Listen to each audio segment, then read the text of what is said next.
everyone, and welcome back to another episode of What the Forensics. My name is Nicole, and as always, I'm joined by the lovely Rebecca and Journey. Today, I'm actually in person with Journey, so if there's a bit of technical stuff, please ignore that. But on this episode, Rebecca's going to be telling us all about the case of Ryan Shtuka, and I'm really interested to learn more because it is fairly local, as in Canadian, I believe, and I don't know much beyond that. So I'm very interested to see what's out there and kind of what we know. Just a little housekeeping too before we start. Please leave us a review. Please like us. This helps a lot. We love reading them. Make sure your apps are auto-downloading as well our episodes. And like, subscribe, and follow us wherever you can. There are no listeners' discretions for this episode, surprisingly, which doesn't happen a lot. I know, that shocked me. Yeah. Obviously, there will be some not difficult conversations, but it is a true crime podcast. We're going to be talking about a missing persons case. So there is still some, I guess, heavier conversations that could come out from it. But with that being said, Rebecca, do you want to lead us in conversation on this? I would love to.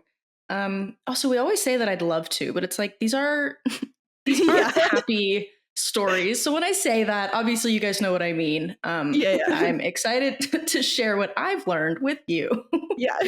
Okay. But Ryan Shtuka has been described by everyone basically that knew him as a kind, genuine, witty, just all around a good person. People didn't really have anything bad to say about him, and he honestly could make friends with anybody. Ryan, who was born on March 17th of 1997, was born in Beaumont, Alberta, to parents Heather and Scott Shtuka, and he lived there with his parents and two younger sisters until the age of 20. So he was still living at home. On December 1st of 2017, Ryan left home in Alberta to go and spend the season working at Sun Peaks Resort in Sun Peaks, British Columbia. He had gone to Sun Peaks many times throughout his life with friends and family to go skiing and snowboarding, so it was a familiar spot with him. However, he'd never spent any extended period of time there without his family. So, tiny bit of context that's like not super needed. I just thought it was interesting. Sun Peaks is a small village. It's about 45 minutes outside of Kamloops, BC. And it's home to, I believe it's the second largest snowboarding and ski resort in British Columbia. Oh, cool. Yeah. And something else that was like interesting, I don't know if this is usually how like resort towns work, but the ski resort was actually built before the town itself was built. So they kind of built it around the ski resort then? Yeah, exactly. They started with like one lodge and obviously like a couple chairlifts, and then it kept expanding. And then I think that was in the 60s. And then by the 80s, they were putting a subdivision there near the resort. And then in the 2010s, Sun Peaks actually became its own municipality. So it's its own little town now. And it is adorable. Yeah, I bet. Nicole just Googled, and Beaumont is just south of Edmonton, like 45 minutes from the very center of Edmonton. Oh, wow. Okay. So that's not far at all. It's like right south, it seems, from Edmonton. Yeah. Interesting. Crazy. So Ryan's mom, Heather, had recalled that Ryan almost seemed a little bit nervous when he brought up the subject of him and his friend wanting to spend the winter working in Sun Peaks. She had said that he didn't seem worried because like he was nervous that she would say no because he was doing it anyways. He was more so just worried about her reaction, I guess, as his mom, because he was the oldest son, and like he had never spent this long away from home before, so it's a new adventure. Yeah, but obviously like his parents were so supportive of it. Like they thought, what a great adventure for our son to go work at the ski resort. Like he loves snowboarding, so working at a resort would be pretty cool with his friends, living in the village that's just off the resort. So while he was in Sun Peaks, Ryan lived in shared accommodations with his childhood friend who went with him from Beaumont, as well as a couple other housemates that just also went to Sun Peaks for the goal or purpose of working at the resort. One of these people included Chris Feeney, who was an Australian man who was here on a work visa just because he wanted to work in BC at the ski resort, which is pretty cool. That happens a lot. They'll come and they'll work it all summer as well, and then also all winter at the ski resorts so that they can also snowboard all winter. Yeah. And then some of them will like come for Canadian winter and then go home for Australian winter. My coworker was saying there's like an agreement between crowns or something between like Australia and Canada too, or at least the West Coast, that allows those types of visas to be more easily obtainable than like your regular visa elsewhere. That's cool. I didn't know that. So you see a lot of Australians and a lot of Irish folk, I believe was the other one. Oh, cool. Irish or Scottish. Yeah. I want to say Irish. That's really neat. But predominantly Australian. I know. I guess like in Australia, there's no snow. If you want to go snowboarding, you got to come over here. Yeah, there's only certain places that get enough snow actually for snowboarding, I think. I'm unfamiliar. Honestly, I've gone skiing, but the furthest I've gone is Ontario. So I would love to go in BC, but I have not yet. It's a very different skiing, I've heard. Like Ontario is just kind of down, whereas BC you can kind of meander a bit more. Yeah, and that kind of makes sense because I mean Ontario is so flat. Like it's like our hills are pretty small. Yeah. But there's such beautiful mountains out west. Yeah. But anyways, as I had said, he lived in shared accommodations with his childhood best friend and some other housemates. So living and working in this resort town, obviously Ryan and his buddies took like every chance they could get to get onto the slopes themselves and just like make memories. So by all accounts, Ryan was loving his time in Sun Peaks. There was no complaints. Everything was going well. And this was quite evident to his parents when Christmas was approaching and they were talking about like, hey, like we'd love to see you. We'd love you to come home for the holidays. And Ryan actually decided that he wanted to stay at the resort over Christmas to try and basically hang out with his friends because he was having such a good time. And he had to go home in a few months anyways because the season would have ended, that he just wanted to make the most of his time there. So obviously like a little bit upset with that. His parents were understanding and they could tell he was having the time of his life. So on February 16th, 2018, so it was only about 2.5 months after arriving, the day began like every other normal day. Ryan woke up, went to work in the morning, worked his shift as a chairlift operator, came home, and then him and a couple of his buddies went to the local pub by the resort to attend a silent disco, which, side note, that they look so fun. Yeah, so fun. I listen to whatever music you want. Yep. Yeah, that'd be sick. Right? So as the disco fever was dying down, Ryan and his friends had decided that they kind of wanted to keep the party going. So they went to a friend's house who they knew was having a party. Just about the gathering at the friend's house, Chris Feeney, who I mentioned earlier was the Australian roommate, he had actually mentioned in an interview that it was more of a, quote, mellow gathering rather than a party. And it was mostly attended by like friends and coworkers from the resort. So everyone knew everybody. It wasn't like you were hanging out with a bunch of strangers. So being a party, everyone was drinking, having a good time, including Ryan. Like he was having some drinks. But it was noted that at no point during the night did Ryan appear to be drunk. Like he seemed like he still had his wits about himself for the night. Yeah. So around 2 a.m., Chris and a couple of his friends had decided to call it a night. Basically, like they were done there. So they started to get ready to head home. And the reports that I've read about this exact exchange kind of vary, but what's the same is that it was assumed that Ryan was also getting ready to leave the party because people, including Chris and like the group that was leaving, reported seeing him like get up off the couch, start putting his jacket on, which obviously would indicate like he's headed out. There's a couple reports of people saying like he said like, oh, I'll catch up with you, or people indicating like he was at the door putting his shoes on, but I couldn't confirm whether or not he said anything because there's just so many different articles about it. But basically everyone had assumed that he was like close behind his group of friends leaving the party. By the time everyone was leaving and Ryan they saw Ryan putting on his jacket. It was about 2:10 a.m. And strangely, this seemingly innocuous sight of Ryan putting on his coat to brace for a cold walk home was the last that anyone can report seeing of him.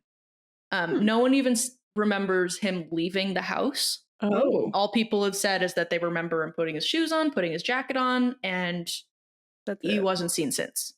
Yikes, that's kind of scary. I know. Like, it's, yeah, I just. You would think one would fathom. follow the other, right? Like if you're putting your coat on, one would then see him leave. Exactly. Yeah, exactly. Like it's hard to believe that no one saw what happened to him afterwards. Yeah. But yeah, so Chris and his friends were walking home and had mentioned that at some point on the way home, they looked back expecting to see Ryan behind them, like, trailing behind, trying to catch up.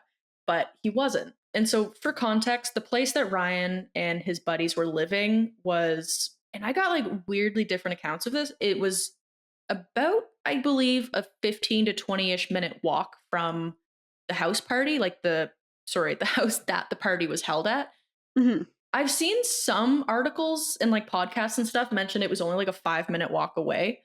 But then looking at the map of it, I think it's like a 5-minute drive away. But if you cut through the woods, it would have been a much shorter walk than if you went around. Right. Oh, okay. But either way, it was not a very long walk. Like it's easily doable. And the friends basically didn't think much of not seeing him trailing behind them at the time because, like they had said, like they didn't leave the party at the exact same time as a group. And so they thought maybe he stayed at the party for a little longer, or maybe he met a girl or crashed on someone's couch. After all, it was a very cold night and it had actually started heavy snowfall while they were walking home. So the ground was kind of being blanketed in a fresh white sheet of snow and temperatures were dropping fast. Soon, his coworkers and his friends would start to become concerned about him when he failed to show up for his shift at the chairlift the next morning. So when Ryan failed to show up to work, a manager or supervisor of his reached out to his roommates to ask them why he didn't show, which I would think it's a little bit strange if my boss is reaching out to my friends, but then again, they all worked at the resort, so it's probably also their boss. Yeah. But yeah, so a boss reached out to basically say like, hey, this isn't like Ryan. He never misses work. Where is he? And initially they weren't super suspicious because like they were all out partying and drinking the night before. So it was weird for him to miss work, but they thought maybe he just like had a hangover or something. Mm-hmm. But as Ryan's scheduled shift came and went, with absolutely no one hearing from Ryan, despite people calling him, texting him, checking his social media, the friends ended up going to the local hospital to see if maybe he was admitted there for some reason. So that was around 9 p.m. and the hospital instead suggested to them that they contact the police about his friend because they had absolutely no sign of him. Wow. So his friends contacted the local police right away, and by the really late hours of February 17th, like it was around midnight, I believe they said, the police had arrived and were taking statements from everyone who had last been with him, just trying to figure out what was going on. And so from this point on, Ryan was officially considered a missing person. And at the same time that the friends contacted police, one of them also reached out to his parents, Heather and Scott, to make them aware of what was happening. And it was noted that they basically jumped in the car immediately and made the 9.5-hour drive from Beaumont to Sun Peak to kind of see what was going on and see if they could help find their son. Yeah. Yeah. I feel like that's a reasonable parent thing to do. Yeah, I agree. Yeah, I would completely agree. So obviously, because the police got there around like midnight or so, they couldn't start like doing the search of the area because it was pitch black. Again, like it was like negative 20 degrees. So they obviously waited till first thing the next morning. And the search that followed was extensive. Over the first few days after Ryan's disappearance, search and rescue teams, RCMP, countless volunteers that included included Ryan's family and friends, as well as just members of the community and surrounding communities. They also brought in RCMP trained canines. They used the RCMP drone and helicopters to do a sweep of the area. Wow. All of these were very heavily involved. and they did a massive sweep basically of the area he was last seen, the route that they suspected he may have taken walking home, and then about a 4-block vicinity all around. They had done like super extensive searches. So Ryan's childhood friend that he had went to Sun Peaks with recalls going door to door in the nearby neighborhoods to see if anybody had any cameras, like doorbell cams, security, even like hunting and trail cams, hoping maybe someone in the vicinity may have, like, their cameras might have picked up a sight of him. However, they found that they didn't. There was no footage of where he could have went. Wild. I never would have thought to look at like trail cams or hunting cams too. I know, I wouldn't really either, but it was a very it's quite a heavily forested area, so I'm sure there is probably your fair share of trail cams. Yeah, definitely. So given how cold Sun Peaks was that time of year, police were advising people in the community to also check their vehicles and their outbuildings, because they suspected that maybe Ryan could have tried seeking shelter in anybody's vehicle or outbuildings if he wasn't able to get home and was just trying to survive the elements. But again, people were checking these and there was still no sign. So after about 3 full days of intense searching, like nonstop, search and rescue initially suspended their search, but that doesn't mean like the RCMP and the hundreds of volunteers also stopped. I'm not entirely positive why search and rescue suspended the search at that point, but I believe it was due to the fact that they basically exhausted their resources that they could have done at that point. So they did the search of like the 4-block vicinity, but it was frequently snowing, and so everything was basically getting blanketed with new snow every time they looked. So it was only suspended until the ice and snow could melt in the spring, and then they could resume their searches. Yeah. So by the end of the first week, the RCMP had announced that Ryan Shtuka's case was of high priority in their missing persons cases, but that they also did not find any signs that foul play was involved, which obviously is relieving to hear. Yeah. However, it wasn't so relieving to find out that there was absolutely no evidence found during the searches. Wow. They didn't find like any clothing, or maybe he dropped his wallet, or maybe he got scratched on something. Like, they didn't find footprints, clothing. The dogs didn't catch a single scent. It was like he vanished into thin air. Crazy. I know. And it's so scary too, because police obviously, like, as they would do an investigation, also checked his phone records and like bank records and things like that. And they found that basically, like, after his last sighting at like 2:10 a.m., his everything goes silent. No social media. There was not even a hint in his phone record that he even so much as turned on his phone. Wow. After like people last saw him, he had not used any of his debit cards. Like, he didn't try to withdraw money or use his cards anywhere. It was just like he put on his jacket and was gone. Yeah. Yeah. Because I could understand like not having any like debit records, but it's the lack of phone records too, that like his phone wasn't even on after they saw him. So if it had died at the party, then they're like shit out of luck pretty much. Yeah. Yeah, right. And like, who knows? Maybe that is the reason that it hasn't pinged. Like, maybe it did die at the party. And yeah, it's, and I'm not positive. Like, when they said like there was absolutely no phone records, I don't know. I know they mean after his last sighting there were no phone records, but I'd be interested to know, like, leading up to his disappearance, like in the hour or so before, like, did he use his phone at all? Like, I'm just curious, like, how abruptly it stopped.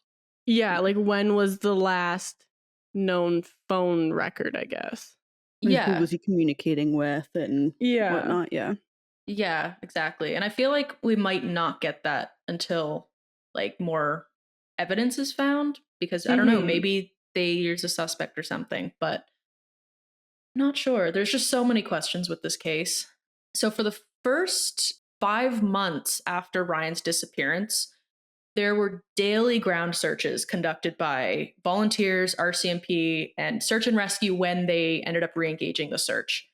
The amount of volunteers that came to help with this search was outstanding, really. People were even flying over from other continents who had heard about this case on like Facebook and stuff like that. They were flying over just to come and assist with the search. Wow. And in this 5 months of searching, not only were there hundreds of human searchers and canines and like the RCMP, all that jazz, but they were using more than just sheer like manpower.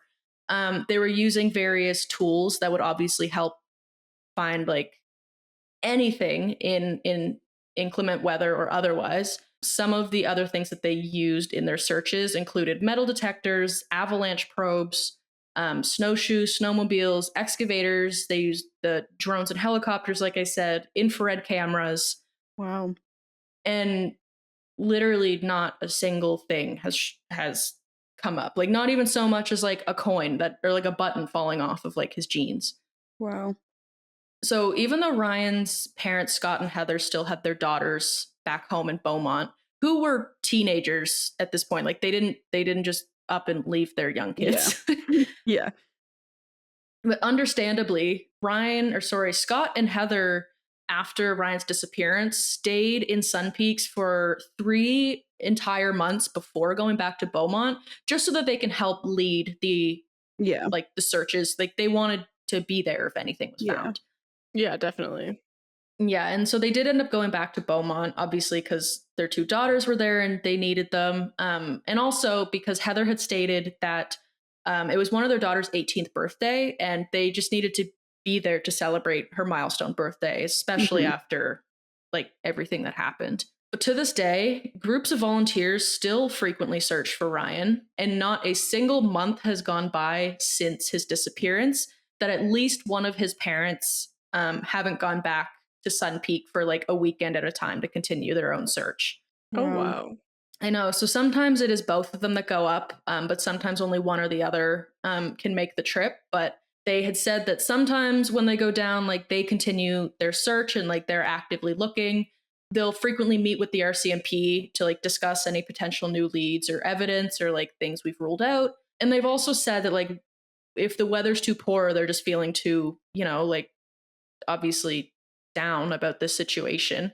They said that they just feel very connected to their son in Sun Peaks. So they go back to feel connected to him and also obviously help with the investigation.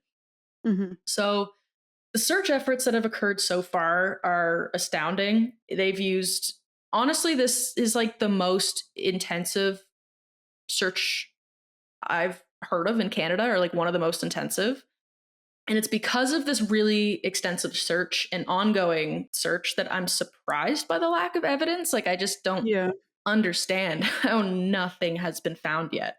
And of course, there's been a lot of theories surrounding what has happened to him, but the police haven't confirmed any theories.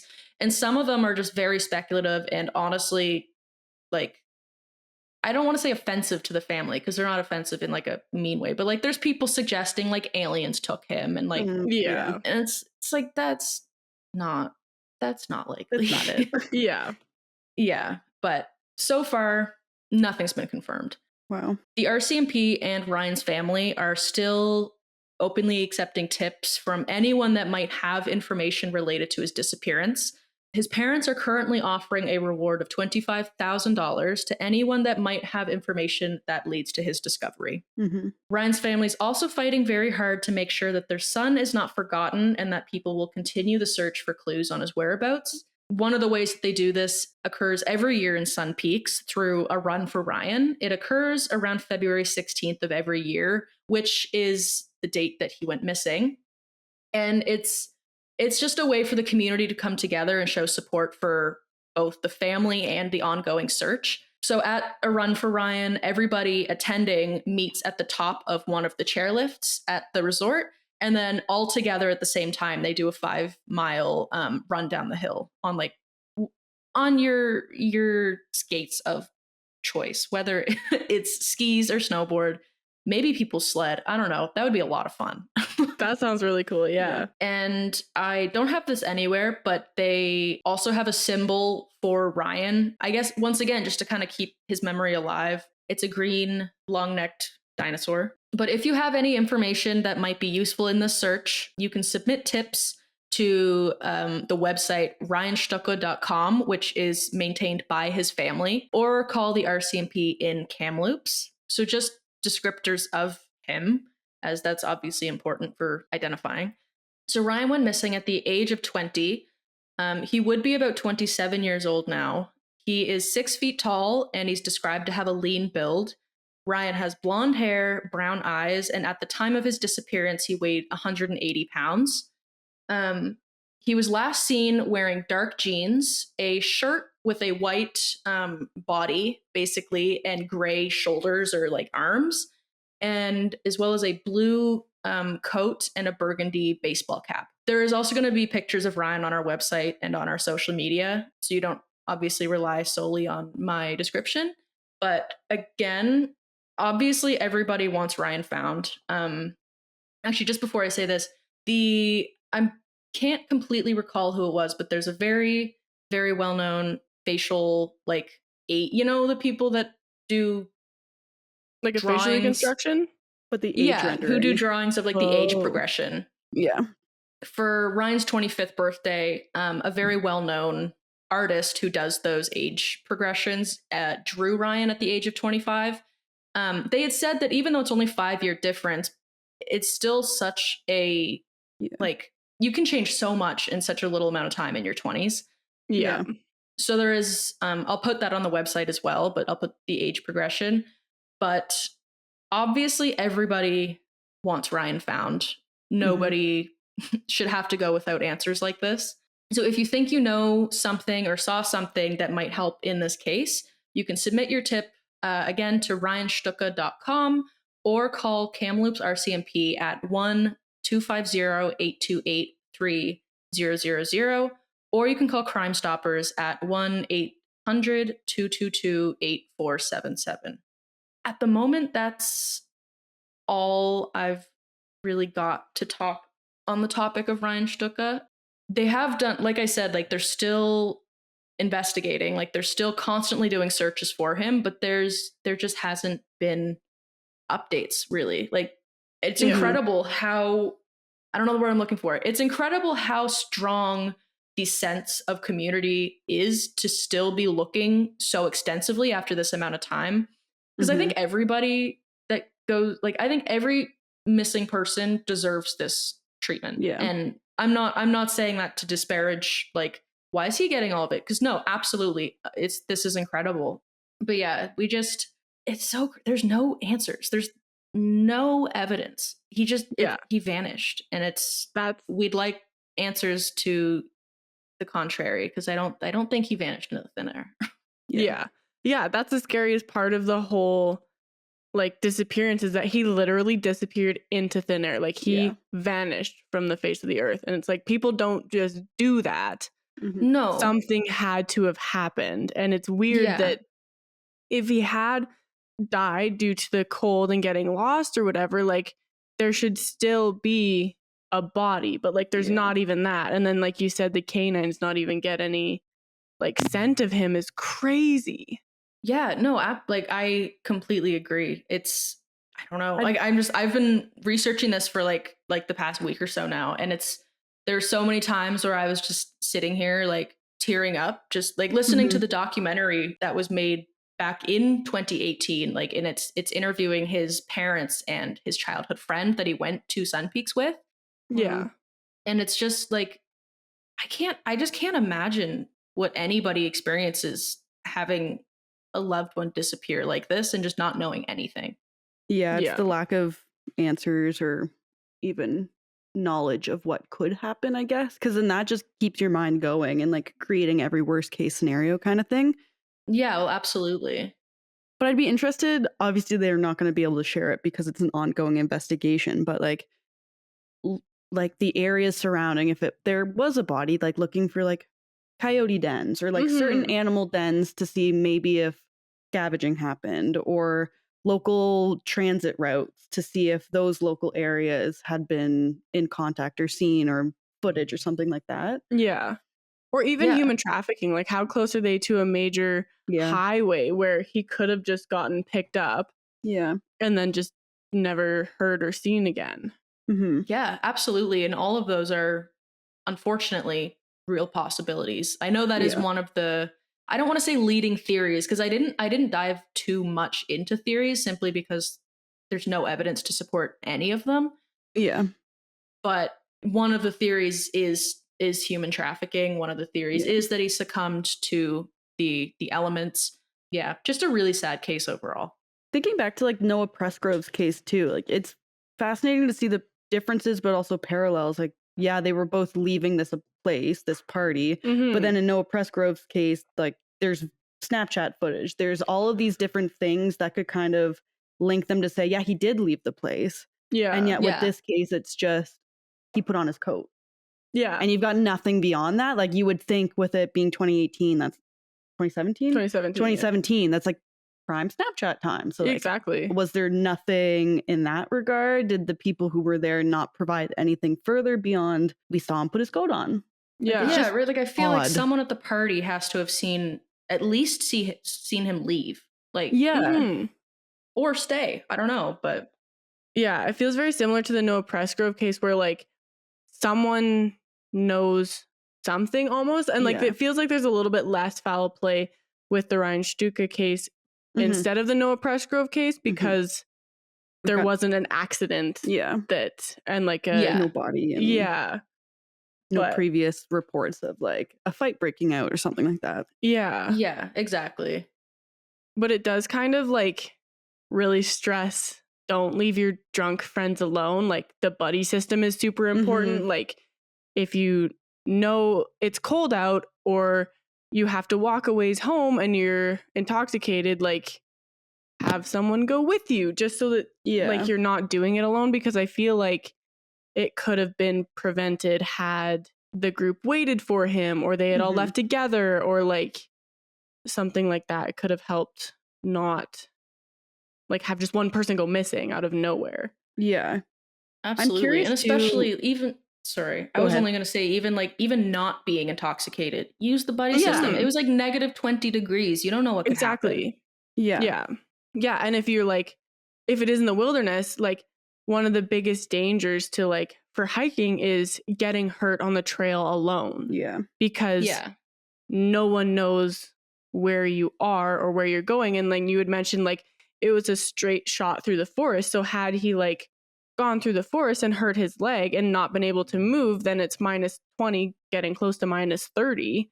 In February it can get up to minus 40. So like that could also, but then there's no body, like no one found them, which is also super weird. But what were you gonna say? Do you remember? Long gone. Okay. Sorry. Long gone. It was along the lines of like the intoxication piece, because it could have been like he may not have seemed intoxicated, but then that makes me think of, are the people at the party maybe telling investigators that he wasn't as intoxicated as he was? Could he have been more intoxicated and they just don't want to share that with him? Because are they then held liable if he leaves and something happens to them, right? Yeah, that's a really fair point as well. And like they say he didn't appear very intoxicated, but like were they all just more intoxicated by him? So by like relative to them, he wasn't. Like there's just so many questions. I find when you're intoxicated too, you have a hard time telling who is intoxicated. Whereas if you're sober, it's a lot easier to be like, buddy's drunk or he seems fine, right? Yeah. Oh, absolutely. And he could be a person who can act fairly sober while still being very intoxicated too. Crazy. No, that's so scary. And I forgot that it happened in 2017 too, because I didn't hear of it until I was in Nova Scotia. And like when this happened, I would have still been at home, like in high school. I think I might have made that mistake. It was 2018, so it was even more recent. Okay. So he moved there in 2017 and then went missing in 2018. Yeah, it would have been February of 2018 then. Yes, sorry. So he moved there December 2017, missing February 2018. That makes sense. That's probably where I made the mix up. Okay, yeah. No, that makes sense. Yeah, and so misheard too. Yeah, and he was almost 21 then if he went missing in February and was born in March. Yeah. Crazy. That's so scary. Unrelated, but St. Patty's Day birthday, March 17th. It was. That's actually the reason that they wear green in his honor. Oh, okay. That Okay. makes sense. Yeah. And then is the Brachiosaurus like his favorite dinosaur? Like, do you know why they chose that to represent him? That I am not positive, but I do suspect it has partially to do with the fact that he was from Alberta. And I mean, you know yourself, There's big on dinosaurs out there. Big dinosaurs out here. Yeah.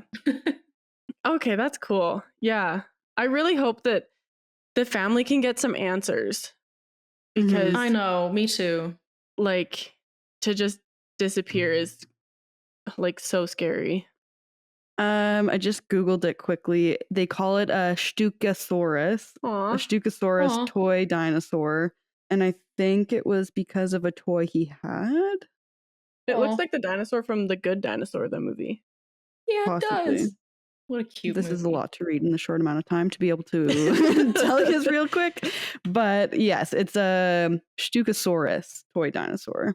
Okay. And that's what's spreading the word about it, helping spread the word about him in the case. Cool. Okay. But yeah, thank you so much for sharing all of that. It's always interesting to hear missing persons cases because I've never really dealt with anything so close to home or like experienced any sort of missing person. And it always seems just like a milk carton kind of thing where you see signs for missing people, but there's never that. But it's not connected to aspect. me sort of thing. Yeah. And so and I guess he's not close to me, but to know like being in Alberta, being 45 minutes south of where we just were this morning, basically. Yeah. Moving to BC, Kamloops is where one of my good friends grew up. So like just being able to make those connections is really weird. But I'm really hoping something comes out of all of this. At least a piece of information to kind of get the ball rolling and put some stuff together. Yeah, absolutely. Would be ideal. I think it's cool that 8 years after, or 7-8 years after this happened, the police are still investigating this because, like Rebecca said, that's not something that they normally do for most missing person cases. And I think that's rare, but really cool to see. Yeah, I completely agree.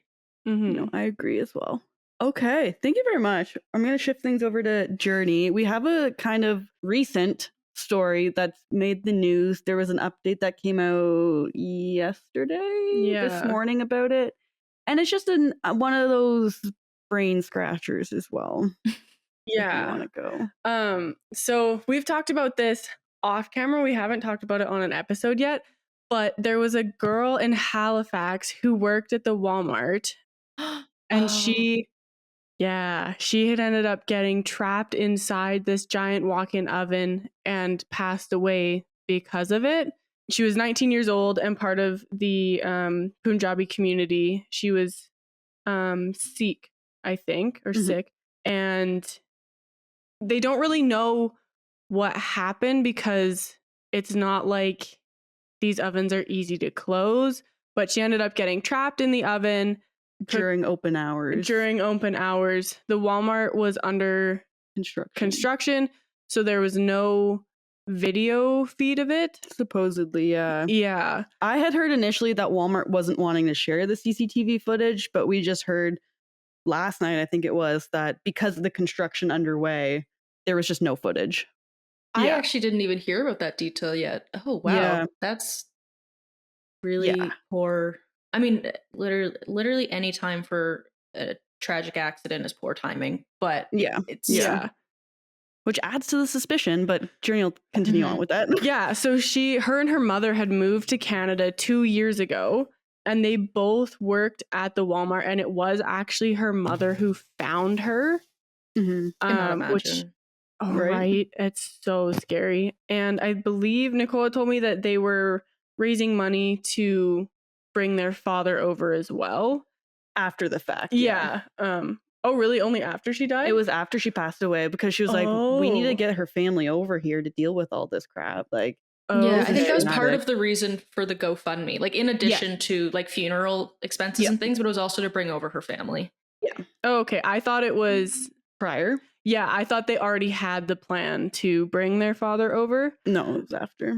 But yeah, people were still like in the Walmart like shopping, and they could like supposedly hear her like screaming. So I don't understand how they couldn't unlock the oven or turn it off or get her out, or there at any wasn't point. anyone Like, else in the department. yeah. There's just a bunch of questions about it. And then yesterday we learned that it was deemed not suspicious by the police. Yeah.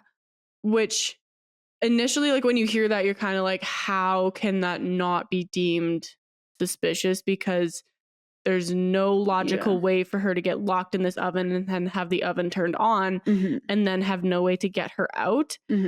But just because the police investigation is over, there's hopefully going to be like a third party investigation to see if there was any like health and safety violations that had gone on, whether like the oven was faulty or if there was any like fault of Walmart, I guess. Yeah.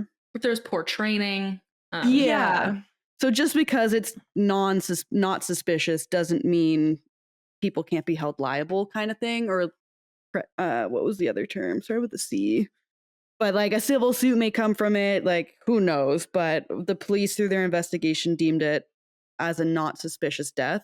They also declassified it as a sudden death, which I feel like isn't really sudden if you're stuck in an oven, unfortunately. But yeah, I can see how it was like all of a sudden, sure, okay, this random thing happened.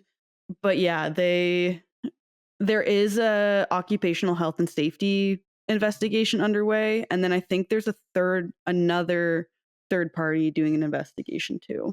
Right. So like people are investigating. It's not just like brush our hands off, what's done. It's not suspicious, but it may be going for a little while. Yeah. And this article says that over the last 5 years, labor investigators have conducted 9 inspections at the Walmart on Mumford Road, but no enforcement action has been taken after that. And there were no like orders or administrative penalties issued.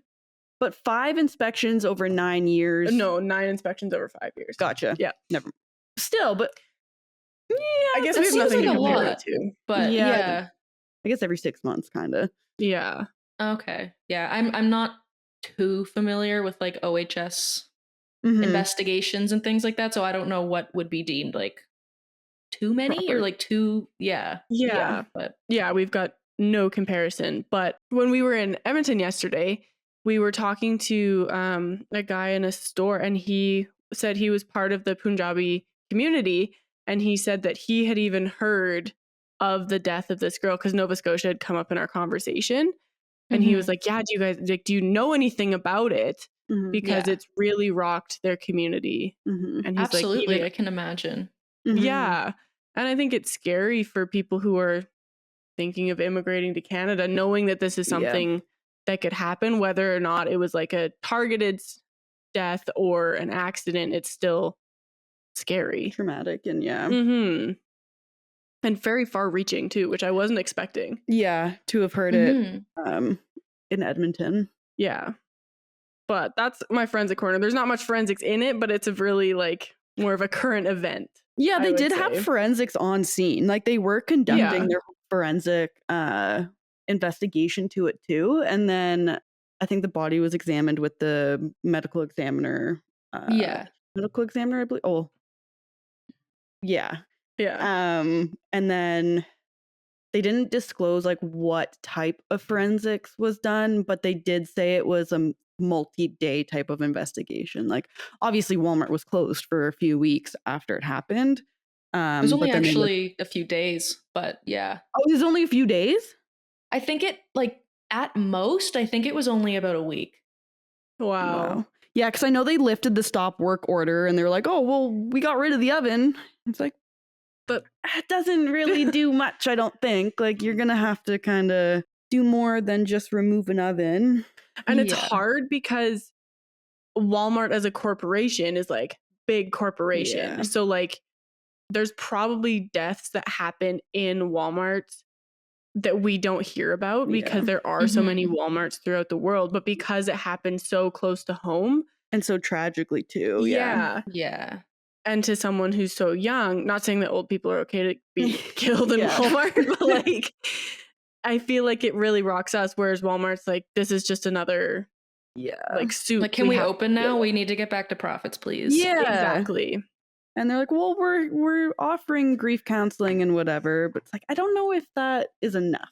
Yeah, they view their workers as very replaceable. Well, I guess I shouldn't put words in their mouth, but you could understand how Walmart might view workers as very replaceable. So they're like, well, we just need to get another one because we're losing money. Yeah. But it's like, whoa, this was a horrific, traumatic death. Yeah. Mhm. Hold on. Yeah. Yeah. Wait a second. Yeah, absolutely. Yeah. Wild. but- So hopefully we've got some updates coming up with that in the future, just in terms of like the health and safety investigation that's going on. Yeah. I wonder if any civil suits will come out of it.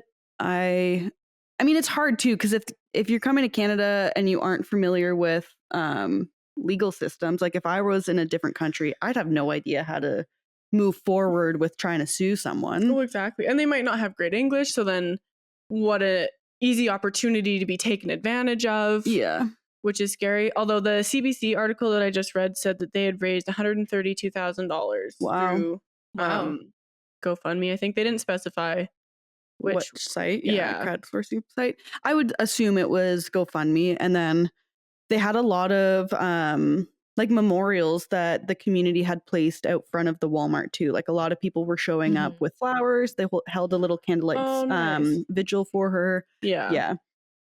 So definitely rocked the community a little bit within downtown Halifax, but especially the Punjabi community too. Yeah.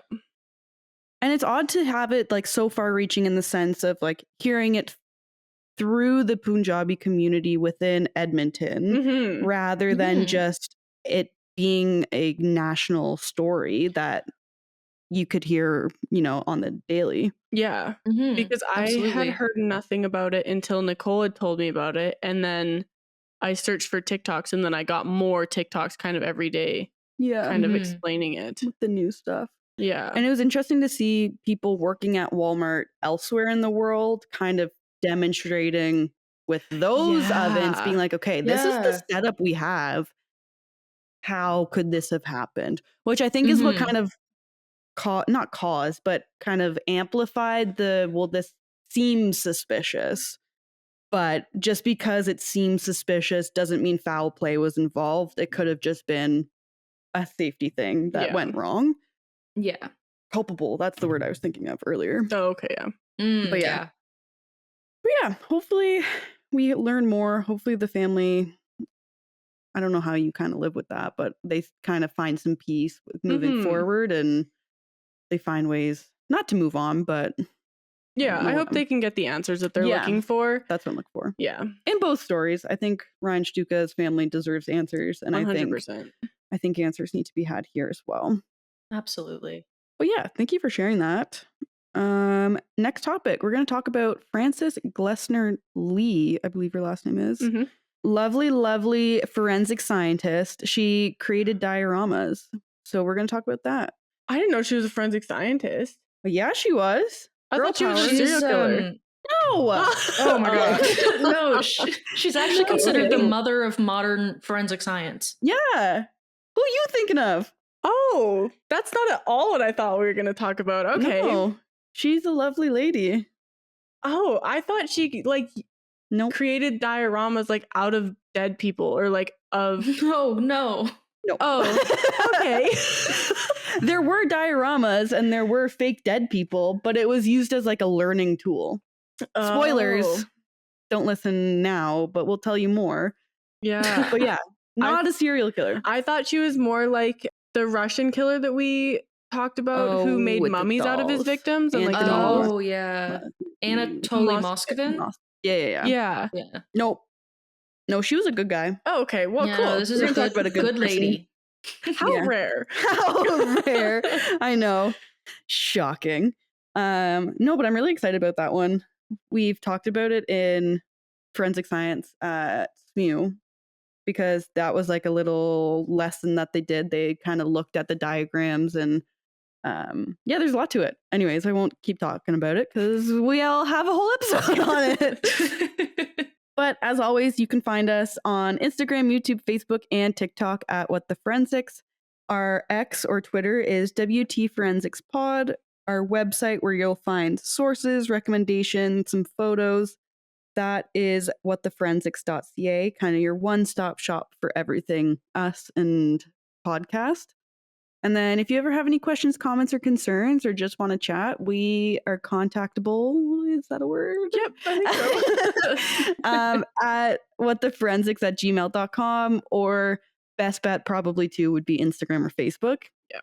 Mm-hmm. Well, that has been another episode of What the Forensics. Thank you both for enlightening me and teaching me something new. And we will see you next time. Bye. Bye. Just a reminder to everyone that we are not professionals in the forensic science field. We are just interested in forensics and want to share what we are learning with our listeners. We're trying to give you the most accurate information, but we are human and can make mistakes.